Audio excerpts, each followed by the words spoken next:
Hello and welcome to this special CNBC Africa panel discussion about unlocking the potential of Nigeria, Africa's largest economy. I'm Wole Famurewa, and thank you for tuning in. Now, using its Sustainable Economic Development Assessment, the Boston Consulting Group recently ranked Nigeria 142nd out of 149 countries in its ability to convert wealth into well-being for citizens. Now, this dismal ranking for a country richly endowed with natural and human resources highlights the urgency to address several critical challenges in order for the country to prosper over the long term. Now, today's program, we bring together a great panel of investors and advisors in Nigeria, and together we will explore policy actions that can put Nigeria on the path of sustainable growth and development. And I'll quickly introduce my panel. Buka Kyari is the chairman of the board of the Nigeria Economic Summit and CEO of the Central Securities Clearing System. Mustapha Akinkumi, the Honorable Commissioner for Finance in Nigeria's commercial capital, Lagos State. We also have Louis Graffito. He's the senior partner and chairman of BCG Nigeria. And Dr. Lazarus Angbazo is the president and CEO of GE Nigeria. Gentlemen, thank you very much for coming in today. Hopefully, very engaging and useful interaction. I'll start with you, Louis, just to get your perspective on what you think are the key actions, you would say, that are needed. We don't need to rehearse the problems, right? If we go through things like education, Nigeria has more out-of-school children than any other country in the world. Is it infrastructure? Right now, we're all struggling with the stress we are going through in terms of the shortage of power and energy. But in your view, the critical action points, maybe starting with governance, because I'd like us to start from that point. Okay. So clearly, as you very well said, it's no longer the time to keep on reshuffling the same problems and discussing the same diagnosis and again and again and again, going over the same challenges and keeping on there forever. So the fundamental objective, I would say, of our report is exactly that. One, trying to point out possible solutions and possible next steps, what to do specifically in each of the areas in which we think it is more advisable for Nigeria to focus its attention and its resources going forward. And therefore making sure that you can unleash all the tremendous potential that this country does have. I would say that is the crucial point, is how to actually pass from words and discussion to actions, and actions that are actually impactful on the ground. I would say from the experience we have elsewhere in the world, there are a number of issues in how to make things work in countries that have to be taken into account. In many countries, I would say in the majority of them, wherever they are, and whichever stage of development they are in, it is always complex to actually drive change agendas within a country. Now, a country such as Nigeria is particularly complex because you're a federal government. You actually have 36 states, and the diversity within those 36 states is actually quite big. You have very different ethnic groups, you have very different religions, you have very different backgrounds. It's not just 36 states, it's 36 quite different states from one to the other. So that drives quite a lot of governance complexity, if you wish, and leadership difficulties in dealing with that complexity. So you have to take that into account. You also have to take into account that usually in countries such as Nigeria, there is a lack of expertise in making sure that complex projects are implemented adequately. And also, there is a tendency to, in many areas, have a certain ambiguity of law and a certain weakness of actually application of the law, as well as some unclearness and overlapping of different ministries, agencies, entities who are involved in the most important issues to actually not be completely accountable and clearly accountable. So this overall complexity has to be taken into account. This said, if the leadership has very clear targets and sets them very clearly and aligns its best resources against those target priorities, and then afterwards follows up very closely the implementation of that specific and finite set of priorities. It's all about not trying to boil the ocean. The ocean is just too big to be boiled. So it's fundamentally about setting a finite, manageable number of priorities and then following it through until end implementation. Right. And that is possible. It is not easy, and that's highly likely why it hasn't already been done. But it is possible. It is perfectly possible. And we fully trust that Nigeria has the competencies and capabilities as a country, especially given the very good quality of your population. You will be able to cut it through. So within that complexity, it is possible to be done. Well, we look forward to it getting done, because at some point we want to talk less about the potential and see the reality of us moving forward. But let me speak to the Honorable Commissioner of Finance in Lagos State. Lagos State obviously has gone through some transformations. What we want to see in terms of diversification of government revenues has been achieved largely in Lagos State. And I want you to speak to the role of governance in some of the success stories that we're seeing in Lagos State. Lagos State has been fortunate. In the last 16 years, we have the progressive in Lagos State.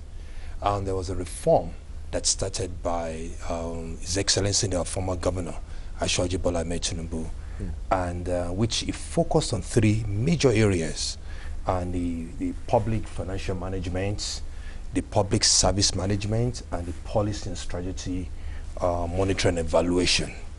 So what that has happened is that in the last 16 years, since we've had the progressive in Lagos, what we now have is that we have a very clear strategy, very clear policy, which actually had help with our budgeting, and which is even an input into Lagos development plan.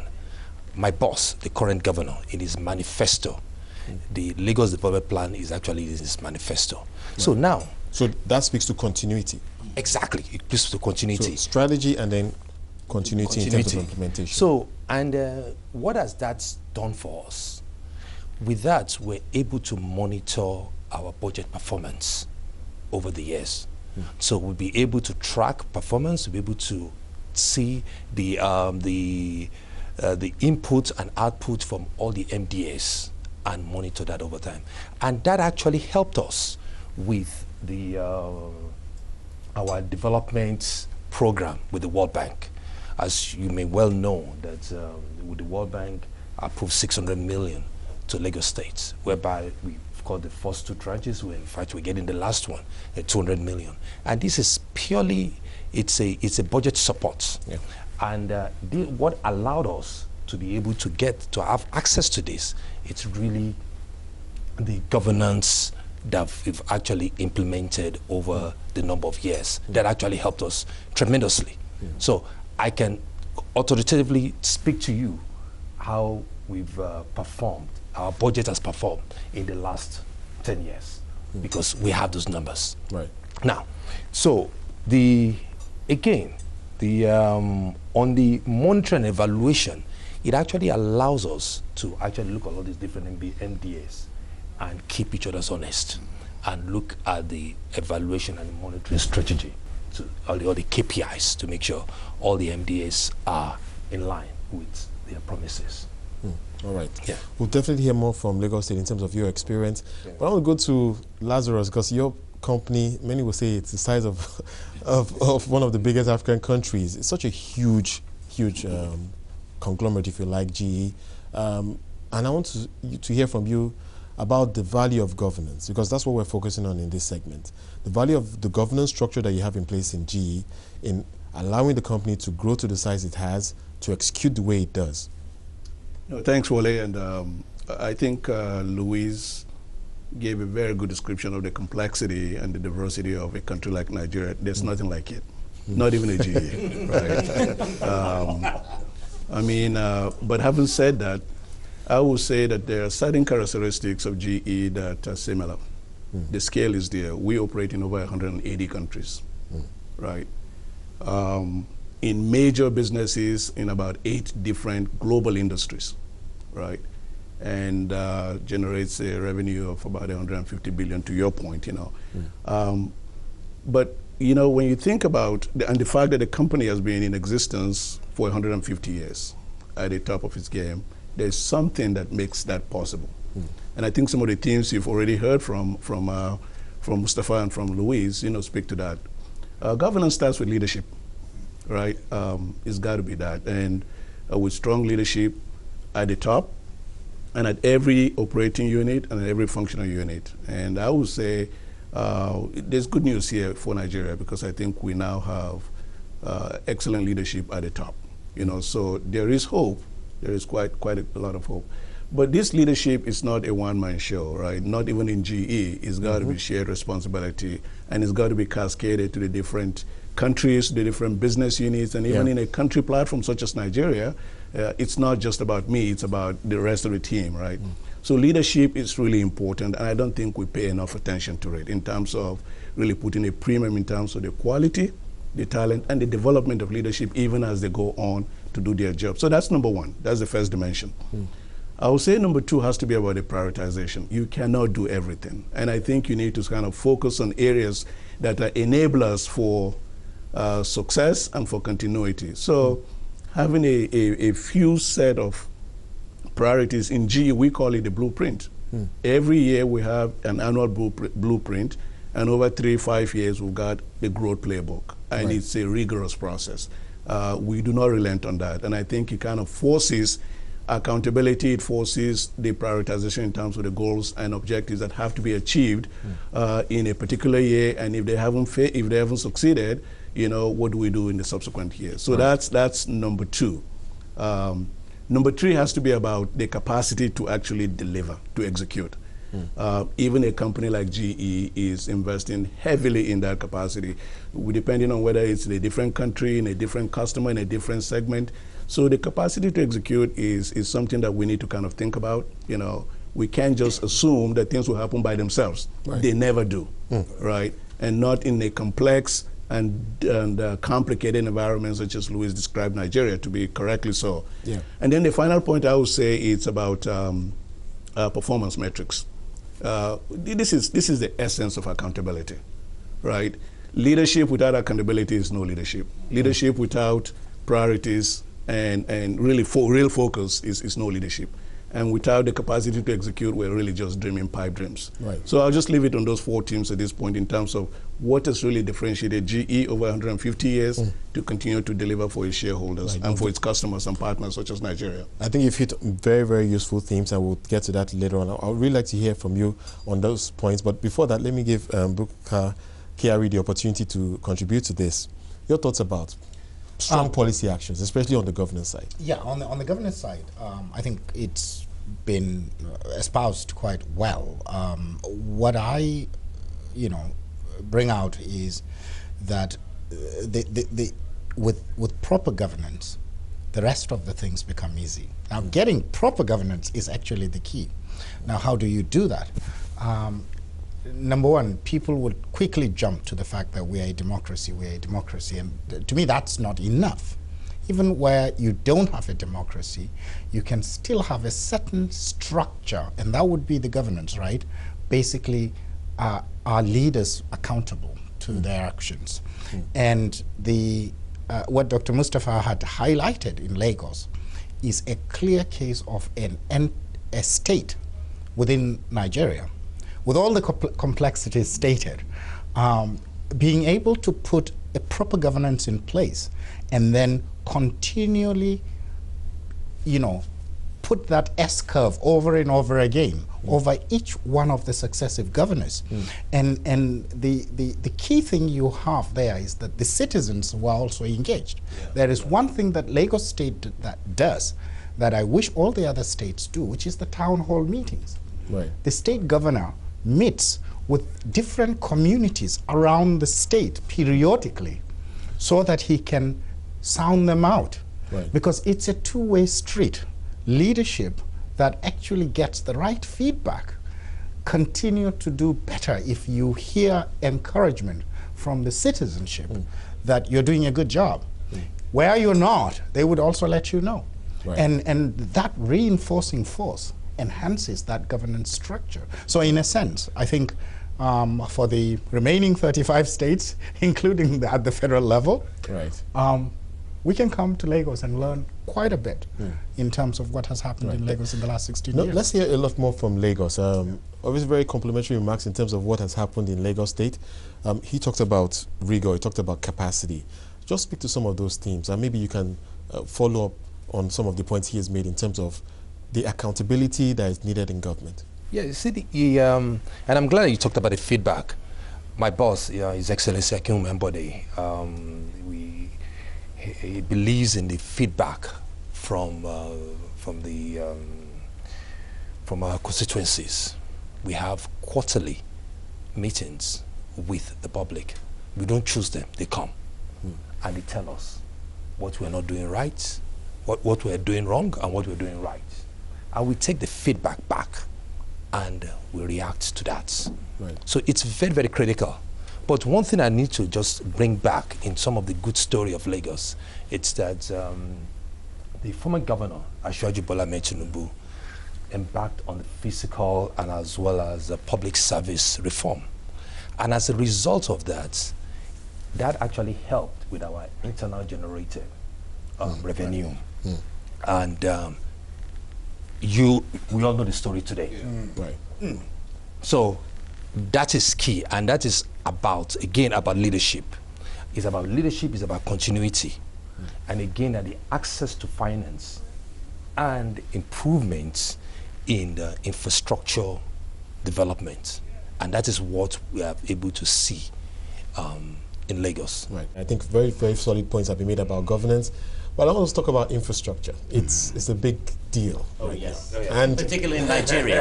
I think you everywhere, it, but particularly in you Nigeria. feel it every time you get into the car, and you get into your house. Right. You know, there's just that shortage of good infrastructure, and it's simply because there has been a shortage of investments over the years. And Louis, I want you to start on this point. The best approach to fix it, especially considering where we are, because it's a tall order given the size of the economy.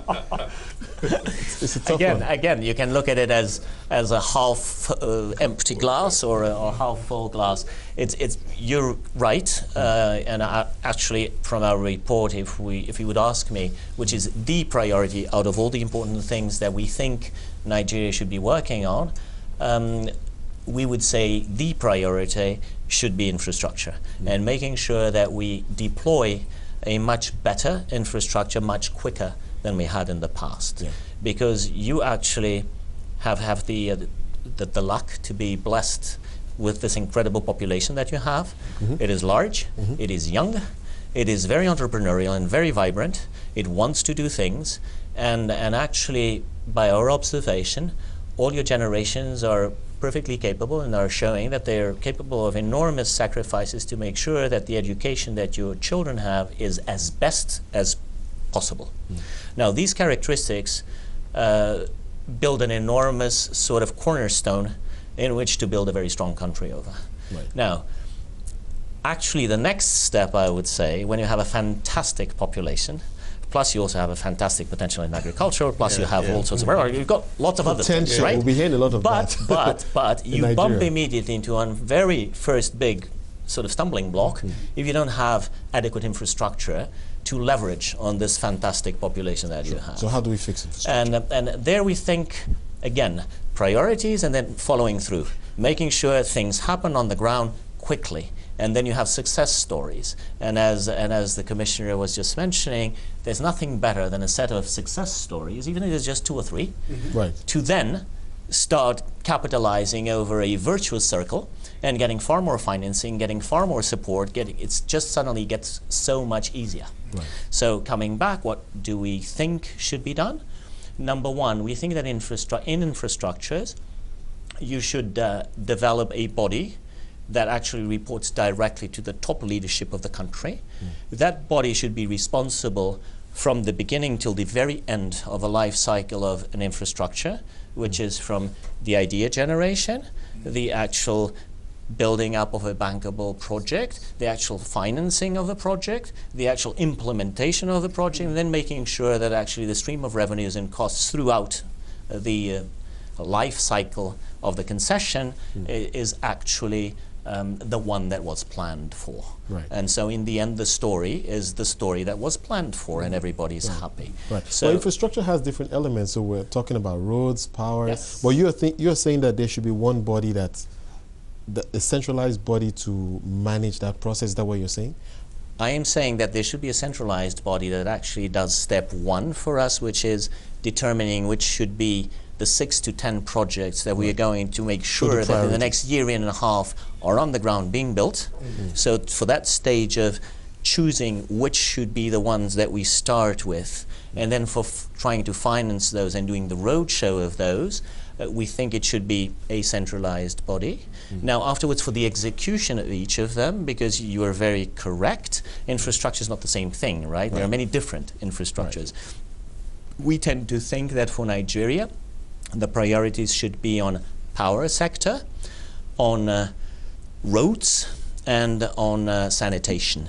Sanitation, basically water and sanitation systems. We think those are the 3 areas of infrastructures that should be prioritial, because in our opinion, it's the ones that have the biggest bang for the buck short term for Nigeria. Right.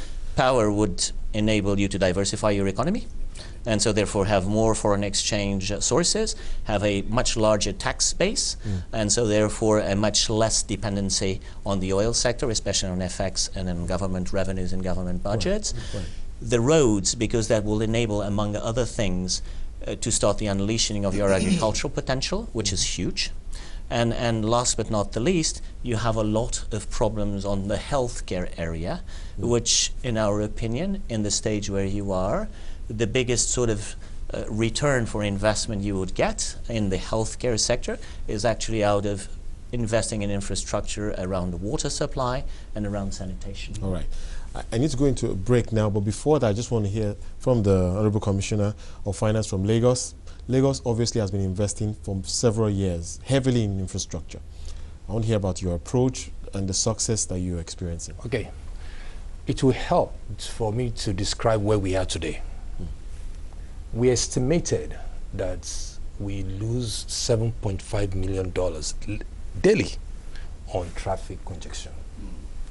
We estimated that 97% of Lagosians do travel by road. Totally unacceptable. Now, what you said about, what Louis said earlier on about the leadership has to drive infrastructure. And that's one of the things that I find very exciting about my boss.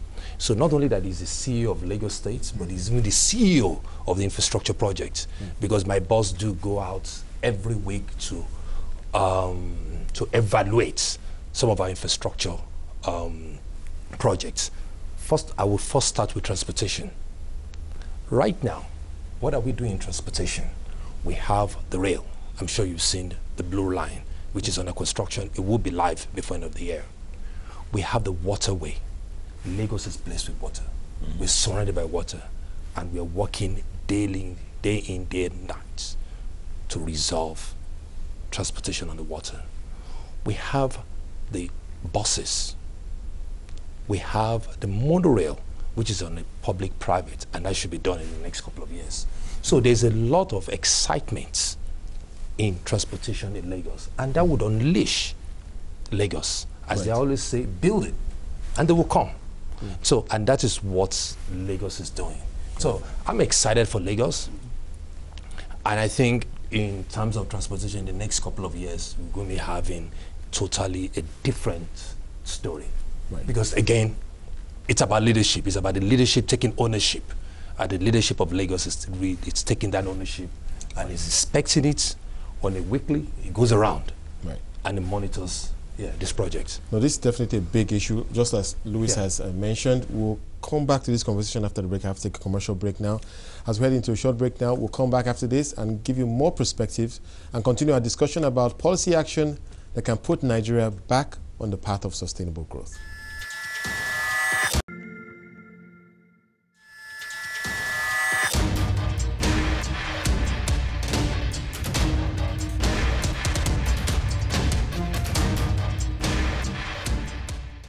Welcome back to our conversation about unlocking Nigeria's economic potential. That's the theme of a recent report released by the Boston Consulting Group. On our panel today, we have Bukar Kyari. He is the chairman of the board of the Nigeria Economic Summit and CEO of the CSCS. Mustafa Akikumi is the Honorable Commissioner of Finance in Nigeria's commercial capital, Lagos State.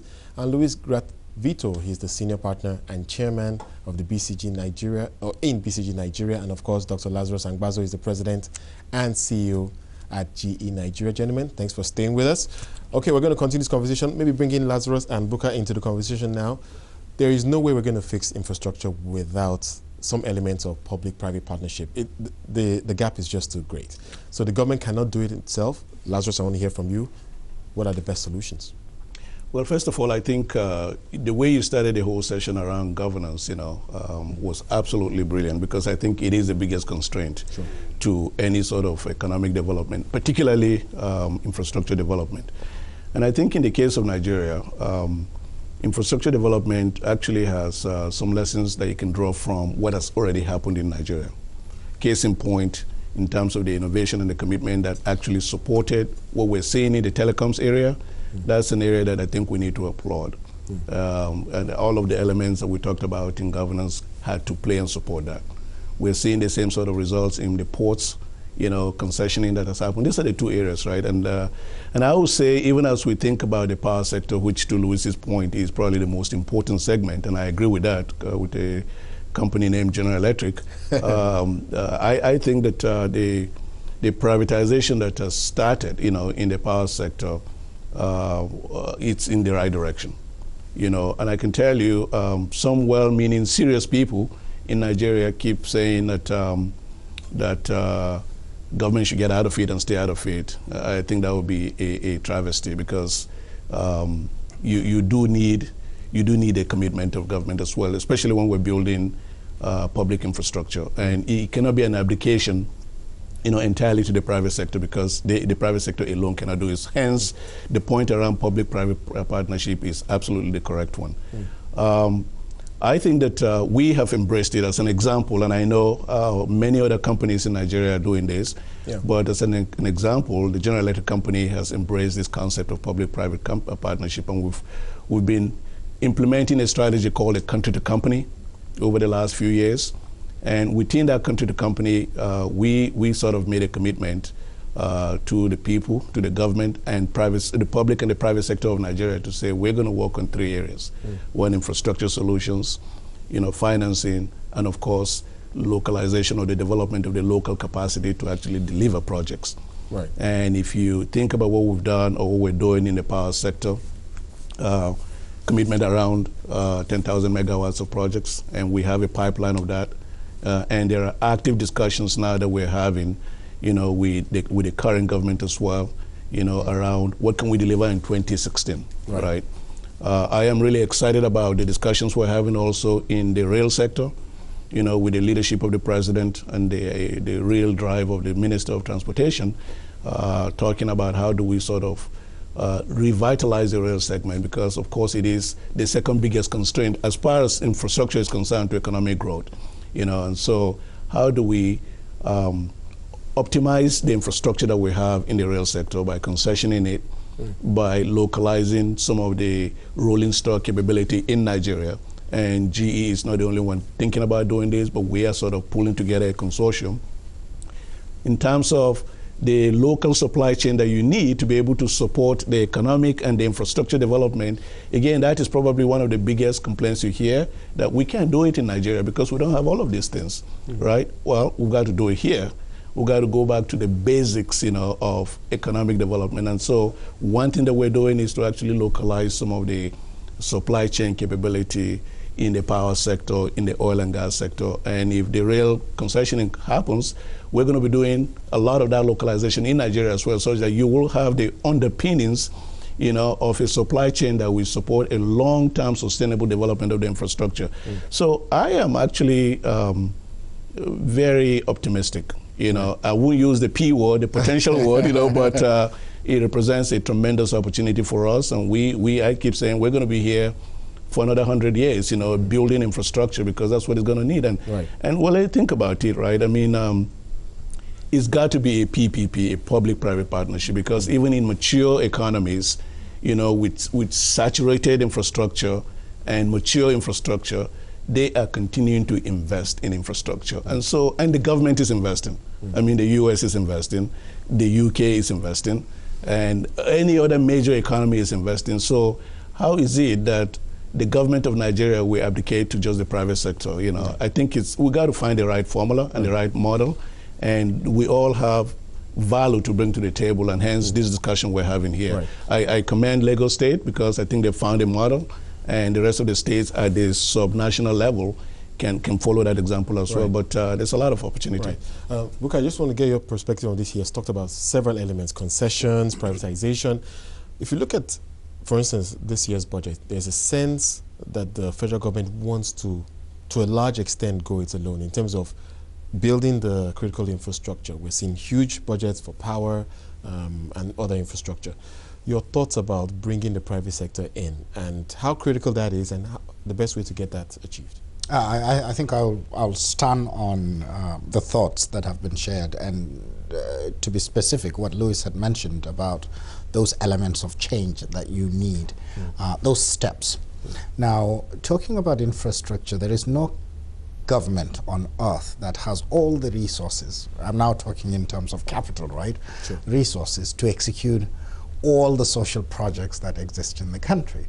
And bringing it home, we know that we do not have the wherewithal to even do the power which we all say is a critical piece in unleashing that P word, potential, right?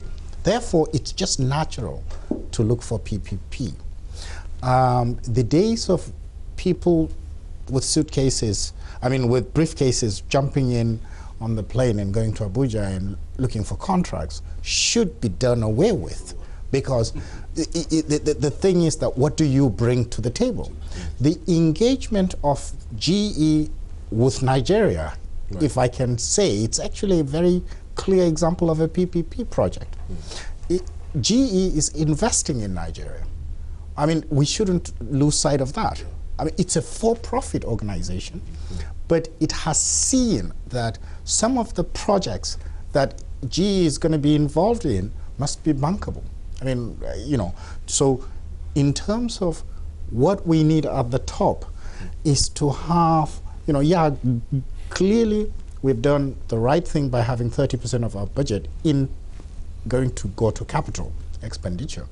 But in that, we need to have those levers that, with so little from the government, so little from the private sector, going out and raising funds from other investors, you would then be able to execute projects fairly quickly and with leverage. And that basically would, jumpstart the economic development that we need in the country. Right. Definitely a big issue for Nigeria, but there are several other issues as well. So let's move on to another one. Louis, I want to come back to you. Education.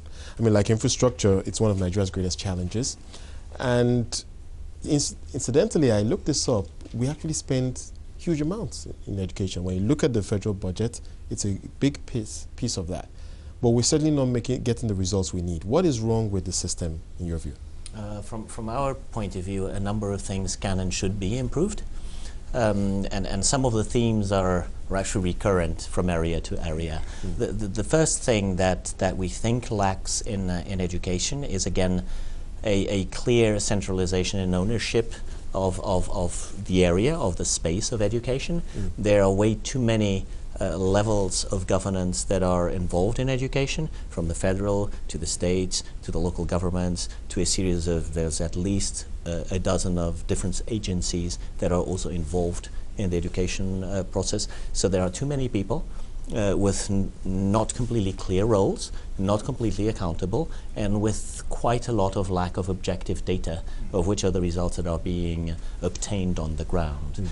So we would say, first thing, trying to clarify and make sure that people are responsible for the tasks and roles for which they are responsible, making sure that you have good quantitative information systems that can actually supply what is going on to the people who are managing the whole process so that they can decide over that objective data. Right.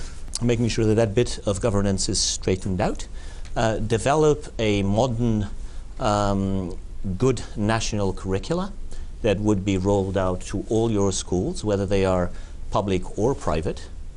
And make sure that those tracking systems are actually used and acted upon. Right. Then second, we think you should work on the enhancing of the quality and quantity of your teachers, and also actually develop a campaign towards making sure that the people who do such a noble work as educating a population such as yours are seen and feel like actually national heroes. And making sure that on the basis of the data and the following of that data, you actually start differentiating the people who actually perform much better from the ones that perform less better, but on objective data. And so therefore starting to use the incentives in a de-averaged way, such as to, sort of reward the institutions and the people who are actually performing better out there, making them grow and gain market share, if you wish, of this developing market. Right. And so therefore trying again to make a virtuous circle to start working. Right. And then leverage on technology. We think that for a problem such as big as Nigeria, if you take just the traditional route of physical, well-prepared teachers, you'll take too long. Right. And so, and today there are many alternative solutions in which, based on tablet-supported very good content, you have some very good sources out there, like the Khan Academy, for instance, in the internet. They have fantastic content for, you name it, they have it. Yeah. It's publicly available. You can record that against the national curriculum in little pad computers that can be obtained very cheap nowadays. And you can build an education system that actually the teacher who's on the ground in especially rural areas where it's more difficult to actually get teachers to be there, you can have facilitators rather than teachers. And the facilitator role is someone who makes sure that the children are at school in time, that they behave properly throughout the school time, that they do their homework, but the actual content is basically managed throughout pre-recorded content in computer pads. Right. And that can be doable and can accelerate a lot the pace. Right. Let's hear from someone who is operating in the public sector. There are certainly some things you cannot control. He rolled out issues around like national curriculum, etc. But just speak to your experience in Lagos State for us. And obviously, Lagos State has also invested quite a bit in that space. Before I talked about that, initially you asked a question on the amount of money being spent in education. Yes. And a couple of studies, one out of India and one out of Indonesia. Sure. And the study clearly shows that the quality of education doesn't change as more money you pump into it. But what really happens is that you rate the teachers, and the rating of the teachers actually comes from the academic achievement of the students. So, and that is how. So it's kind of like it's like in the sales, you get some kind of like a bonus. Right. So, and that is how a lot of some of these teachers. So, some kind of incentive. But with that said, I always, education model has changed. Right. I look at it both from the supply and demand side. So on the supply side, right, you have the teachers. Now, who is rating those teachers? And how are we training those teachers? Not only after they've complete from the College of Education, there has to be some kind of continuous education, right, and to teach them new style of teaching. Teaching is both ways. You teach the student, you learn from the student, and it goes, right. So besides, we're in a tech age now, a lot has changed. Exactly. So in Lagos, we're embarking on what we call the smart city, and because education model is changing, we're looking at literacy, we're looking at access to the internet, right? That's on the demand side. So because what we found out is that a lot of our educators are not bringing out new research, new books. So in fact, we've actually missed that opportunity. So we might as well leverage off other institutions around the world. So when we have access to the internet, what does that mean? We have access to materials, up-to-date materials. So anyone can be able to access. It allows us to leapfrog Absolutely. to those new materials. But I will let you continue, then I would like to talk on some of the economic growth that's associated with that. Okay, absolutely, and we'll get to that shortly. Yeah. But Buka, you want to speak about this? I know even the NESG has focused on education. There was a year, about 3 years ago, when our entire summit was the whole year was on education and looking at education in very different ways. And it's quite interesting what we've heard. Data is very, very important. There are and as we had earlier stated, there are 36 states and different stuff going on, right? I think there is something that is very interesting done by, I believe, Robertson of Renaissance Capital. Oh, Charles Robertson. Right. Charles Robertson. And it's a study that was done where it started in 71, by the way.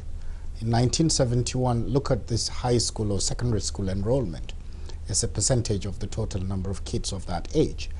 If it is over 28% in that country, then 20 years from that period, that country is going to move from a poor to a middle-income nation. In 71, Nigeria wasn't in that group. In 91, Nigeria wasn't in that group. Therefore, it's no coincidence. It's not, we were just unlucky that we've been struggling, economically speaking. It's because we have not invested in the right area, which is education. But in 2001, Nigeria has, as a nation, we have exceeded that 28%. We were actually somewhere near 39%. Now, that's a good news. Now you come back and look at that big heart, the map of Nigeria, and then you now do that analysis state by state. And I'm going to put my ruler where Lagos is, and then scrape it horizontally upwards towards where I come from, which is Maiduguri, right? As you go up, you get 99%, 100% enrollment of secondary school. Ekiti, Osun, 98%. And then as you cross over, now you're covering some south states, 75. As you go towards the middle belt, 65. By the time you go to the northeast, you're looking at less than 15%. Which means that 20 years from 2011, you'll find that there would be high-income states and extremely low-income states by virtue of that prediction. Right. And therefore, education is a key investment area. It should be looked at as an investment. Right. And this is the kind of investment that is a social investment. However, the private sector has been in education. And therefore, there could be something where PPP arrangement or some level of arrangement whereby the government can actually leverage what the private sectors are doing right. And then bring those back to the public school system. Lazarus, I would like you to add to this. Please try not to rehash some of the points he has made because we are running out of time. But your thoughts on this issue around education? It's key. There's no country that will become industrialized without a very strong foundation. It's all about human capital, right? And growth without the industrial base is not going to happen. I'll tell you a little quick story. I mean, GE, we had a walkout with some of the vice chancellors of Nigerian universities, major Nigerian universities, and asked them a simple question. What is the #1 concern they have with the sort of graduate education or university education we're getting? Right. And it was shocking, actually. They said there is just an appalling disinterest in STEM education: science, technology, engineering, and math. So to me, I think if we're going to put Nigeria on the path toward industrialization, we need to go back and really emphasize STEM education. That's #1. Right. #2, Louise Mustafa and even Booker talked about the teacher curriculum and development. So I won't talk any further about that. Sure. But that's a big part of why we're not getting the sort of results that we're getting, right? Number three, this notion of one size fits all. Everybody wants to get a university education. When I was growing up, there were technical colleges, and unfortunately, it was made to appear that the less competent students were going there. But I tell you, I have met a welder, right, that earns $400,000, a welder. You know, there's high-end technical jobs, you know, in machining, in fabrication, in welding, that companies like GE really look for. Right. When we try to create all these complicated, sophisticated equipment, these are very high-end skills. We need to go back and really emphasize on that. And I tell you, I mean, you've all bought houses or you live in houses. Most of the people that do houses in Nigeria now are not even Nigerians. This is bricklaying and plastering and all of this stuff. Right. You know, so we have to go back to that. And then one last one that is very dear to my heart is our total neglect for the disabled, right? For some reason, we almost think that if you're disabled, if you're blind or you're deaf, you're also brain dead. You know, I think we are missing a lot of geniuses in that segment of the community as well. So, Wole, I mean, these guys have spoken very eloquently and very passionately and knowledgeably about the challenge. It's a big issue. Human capital, you know, it's one that we really need to kind of look at again. Again, there's just too many problems to solve in Nigeria. There are so many, like you said. I know you wanted to make a point about the impact of education on growth. First of all, you have to understand Nigeria's economic model. Now, if you look at Nigerian growth relative to all the OPEC countries, you could see that Nigeria is an outlier. You know, sustained democracy and low level of skilled labor. Now, a country cannot grow by being competitive. What I mean by competitive is that having barriers coming in to the country in terms of trade barriers. A country can only grow by comparative advantage. And what are the comparative advantage? Endowments. We know that. We have the oil, we have the land, we have the agriculture, technology, demand, commercial policy. I'm going to talk about the technology. Now, that technology is very, very critical because for any country to be competitive today, you need to have that comparative advantage. So that technology, without having the right skilled labor, we cannot grow. We're fooling ourselves. So until we review that, and how can we now get this high unemployment youth, get them into vocational schools, train them, and make them competitive. Look, we lost the opportunity during the tech boom. India, China, they took advantage, even Ghana. We lost out. So, and we're now in the area, we have the opportunity to actually leapfrog to be a service country. And in order for us to be a service country, that education is very important. All right, no, very well said, and hopefully we can get some movement in terms of policy. We need to begin to wrap up now, but I really want us to touch on healthcare very quickly. So here's what I think we're going to do. We're going to hear from Lewis in terms of some of the suggestions in terms of the way forward, and then in terms of closing comments, everyone can begin to chip in there. So Lewis, obviously healthcare is another problem. Yes. There are so many. How do we fix healthcare in your view?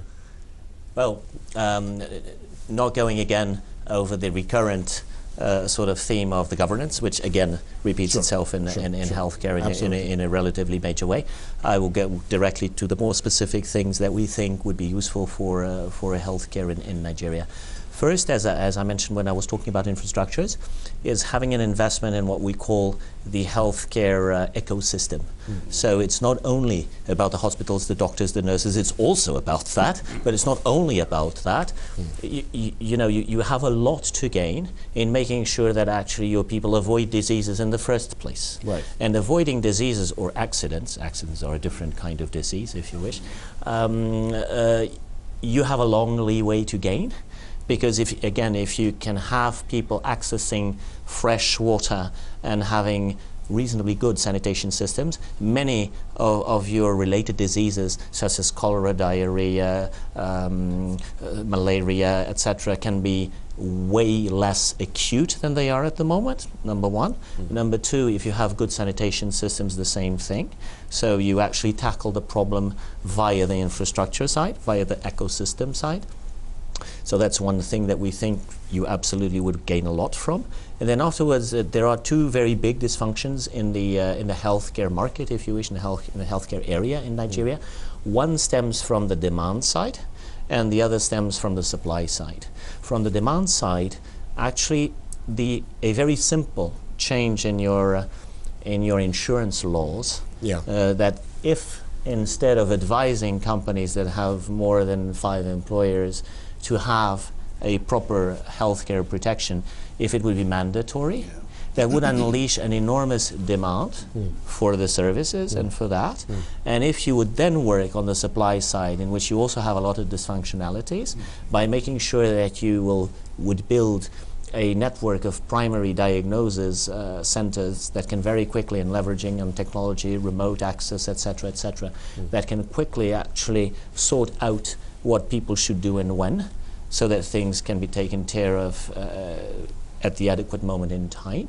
If you work on the supply side, both there, as well as leveraging more in making sure that many tasks that today can only be performed by doctors, and you have a very big shortage of both doctors, nurses, aides on healthcare, etc. When you have that big shortage, one clever way of trying to make the most out of the few resources you have is that actually you can leverage in many things that today are only done by doctors that can perfectly be done by nurses, and indeed in some cases, in some simpler cases, even by healthcare aides, provided you have the adequate protocols. That's relatively simple to do today, and you can get much more out of the same resources that you have today. So with I would say those two areas, both on the demand side as well as on the supply side, leveraging on technology on the supply side, making sure that you can allocate the different services that need to be supplied in a cleverer way, and pushing forward a good environment for investment from behalf of the private sector. Again, leveraging on the private sector is fundamental. You will go a long way. Well, Louis, thank you so much for that perspective. And I'm almost completely out of time now, so what do I do? Well, I definitely want to hear some comments from you on healthcare, and maybe closing comments, if you can make them very brief. Very briefly and quickly. I think I'll have to touch on the ecosystem. There is a concept called WASH. I think it's a United Nations concept or something, which stands for water, sanitation, and hygiene.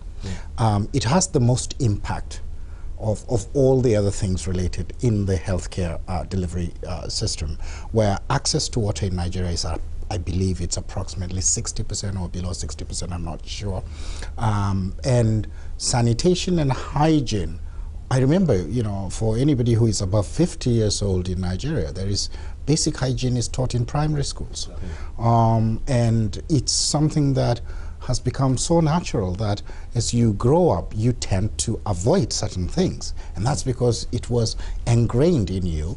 And therefore that can change the dynamics of one of the issues we discussed, which is education. Because some kids cannot go to school because they were sick, because they have drunk terrible water, and so on and so forth. That's one. Sorry, okay, I'll leave that. But I think very useful points you just made. Lazarus, if you can make it very brief. I think it's got to be about 3 things. It's about access, it's about quality, and about affordability. Unfortunately, what we have in terms of this ecosystem, you've got the public sector, you've got the private sector, and you've got the NGO world, who brings a lot of money to the segment, but there's no alignment and coordination. So there's a lot of money being spent in healthcare, but the results are not there. And so we need to kind of find a way of solving that bridge and bridging that gap, you know, in terms of the collaboration and the coordination.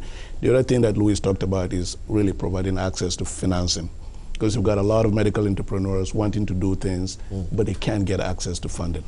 We need there are models out there. I think part of the leasing act that was passed a couple of years ago will kind of address that. And then I would say, lastly, it really comes down to about capacity again. I think we're investing in that training. We have a program where we've kind of trained about 1,000 healthcare professionals over the last 2 years, both rural, and I think that's a big part of what the country needs to do as well. All right, very useful point. Commissioner, I'll give you the final word.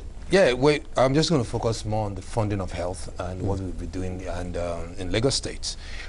This year, I know that my boss, His Excellency Akin Umambode, he has the largest so far in terms of budgetary allocation to health. It's about 8.7% of the total budget. So that's a huge commitment. In addition to that, my boss has now put forward the health insurance scheme, which is now mandatory for every Lagos State resident.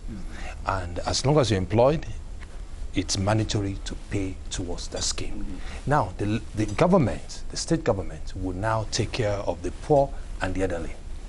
So now, the meaning of that is that we are now, not only our facility alone cannot handle the total population of Lagos. So we're bringing the private sector in. In addition to bringing the private sector in, we are now providing cheap money, if you will, through our microfinance. So what's it called again, to the private physicians. So that way they can able to access to take care of the supply side. So there's a lot of committed strategy by the state on the funding side. It sounds like a very interesting and innovative project you're having there. Thank you so much for your perspective, and thanks to all my panelists. Of course, that brings us to the end of our conversation around policy making to unlock Nigeria's potential and the country's path to well-being. Many thanks again to our panelists. Buka Kyari is the chairman of the board of the Nigerian Economic Summit and CEO of the CSCS. Mustafa Akekumi is the Honorable Commissioner for Finance in Nigeria's commercial capital, Lagos State. And Luis Gravito is the senior partner and chairman of BC Nigeria. Dr. Lazarus Angbazo is the president and CEO at GE Nigeria. I'm Wole Famurewa. Many thanks to you as well for watching. From me and the team, it's goodbye.